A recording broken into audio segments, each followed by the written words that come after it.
গাইঘাটা থানার অন্তর্গত ঠাকুরনগর শিমুলিয়া অঞ্চলের আনন্দপাড়া মণ্ডলপাড়াতে রক্ষাকালী পূজাকে কেন্দ্র করে সম্প্রতি এক বিরাট সাংস্কৃতিক অনুষ্ঠানের আয়োজন করা হয়। পূজা উপলক্ষে ধর্মীয় আচার অনুষ্ঠানের পাশাপাশি এই সাংস্কৃতিক অনুষ্ঠান এলাকায় উৎসবের আমেজ আরও বাড়িয়ে তোলে। অনুষ্ঠানে প্রধান অতিথি হিসেবে উপস্থিত ছিলেন ঠাকুরনগরের ভূমিপুত্র নরোত্তম বিশ্বাস মহাশয়। এছাড়া অনুষ্ঠানে উপস্থিত ছিলেন স্থানীয় পঞ্চায়েত সদস্যবৃন্দ ও একাধিক বিশিষ্ট সমাজসেবী। তাদের উপস্থিতিতে অনুষ্ঠানটি বিশেষ মর্যাদা লাভ করে। অনুষ্ঠান মঞ্চ থেকে অতিথিরা রক্ষাকালী পূজার ঐতিহ্য ও সামাজিক গুরুত্ব সম্পর্কে তাদের বক্তব্য রাখেন। নরোত্তম বিশ্বাস মহাশয় বলেন, এই ধরনের সাংস্কৃতিক আয়োজন গ্রাম বাংলার সংস্কৃতি ও সামাজিক ঐক্যকে আরও সুদৃঢ় করে। পঞ্চায়েত সদস্যরা জানান, ভবিষ্যতেও এই ধরনের ধর্মীয় ও সাংস্কৃতিক অনুষ্ঠানে পঞ্চায়েতের সহযোগিতা অব্যাহত থাকবে। অনুষ্ঠানে নৃত্য, সঙ্গীত সহ বিভিন্ন সাংস্কৃতিক পরিবেশনা দর্শকদের মন জয় করে নেয়।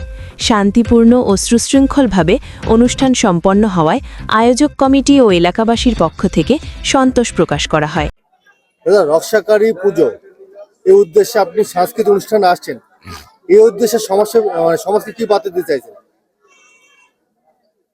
রক্ষাকালী পুজো খবর পেলাম এলাকার থেকে বিশিষ্ট জনেরা এবং মা বোনেরা যে পুজো করেছেন সমাজের প্রত্যেক স্তরের মানুষের জন্য মা রক্ষাকালীর কাছে স্থানীয় যারা রয়েছে আর্থিক দিক দিয়ে তারা অনেকটাই পিছিয়ে, তারা এখনো শিক্ষার দিক দিয়ে অনেকটাই পিছিয়ে। তাই শুধু নিজেদের জন্য নয়, সারা জগতের মানুষের কল্যাণের জন্য এরা পুজো করেছেন। যদিও আর্থিক দিক দিয়ে পিছিয়ে, শিক্ষার দিক দিয়ে পিছিয়ে, তারপরেও আধ্যাত্মিক যে চেতনা এবং আধ্যাত্মবাদের মানে মায়ের আশীর্বাদ পাওয়ার লক্ষ্যে মা বোনেরা বা স্থানীয় যে সমস্ত মানুষ এই পুজোয় সবাই সামিল হয়েছে। আমিও এলাকাবাসী হিসাবে এখানে এসে দেখছি মানুষের মধ্যে যে উৎসাহ এবং মানুষের মধ্যে যে একতা।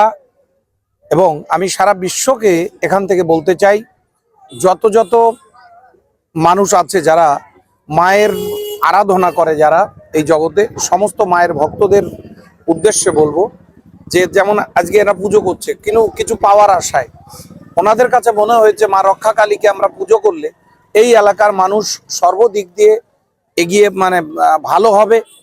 প্রত্যেকের সাংসারিক জীবন, ধর্মীয় জীবন, আর্থিক জীবন, মানসিক জীবন প্রত্যেকটা জায়গায় এগিয়ে যাবে। তাই এই পুজোয় সব ভর্তি হয়েছে এবং সাথে সাথে আমাদের মনে হয়েছে এই সময় ওদের পাশে গিয়ে আমাদেরকে দাঁড়ানো উচিত, যাতে ওদের আমাদের মধ্যে কমিউনিকেশন ভালো হয়। এখানে বিশিষ্ট সমাজসেবী অনিলদা থেকে শুরু করে আমাদের বিশ্বজিৎ, এখানকার জনপ্রতিনিধি বলাইদা থেকে শুরু করে নির্মলদা, সবাই এখানে, বিমলবাবু থেকে শুরু করে সবাই, এলাকাবাসী শঙ্করদা থেকে শুরু করে, এবং আমি ধন্যবাদ জানাই আজকের দিনে এখানকার মহিলা কমিটির প্রেসিডেন্ট তথা অন্যান্য যারা যে সমস্ত বোনেরা সহযোগিতা করছে, মায়েরা, প্রত্যেককে, যে সমাজে আমরা এই বার্তা দিতে চাইছি বা ওরা দিতে চাইছে যে এখান থেকে সারা বিশ্বের শান্তির কামনার জন্যে আজকের এই পুজো থেকে আমরা এইটাই বুঝতে পারি যে একটা মানুষ আর্থিক দিক দিয়ে পিছিয়ে থাকলেও কিন্তু তার মধ্যে আধ্যাত্ম চেতনা এবং একটু শান্তি এবং একটু সুখের আশায় আজকে ওরা পুজো করছে, বিশ্বের সমস্ত মানুষের মঙ্গল কামনা করছে।